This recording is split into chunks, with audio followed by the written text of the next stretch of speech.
Ganda dito. As in. Super ganda. Yan yung sa mga maliliit. O, enjoy na enjoy sila. Ganyan lang kaano yan dyan.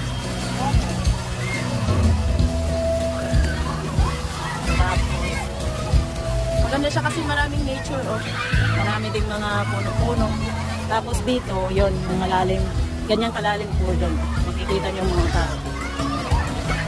Pag hindi naman masyadong marami yung mga bata, okay lang naman din dito kasi pwede nyo namang ano sa pag maraming cottage dito. At may mga laruan din.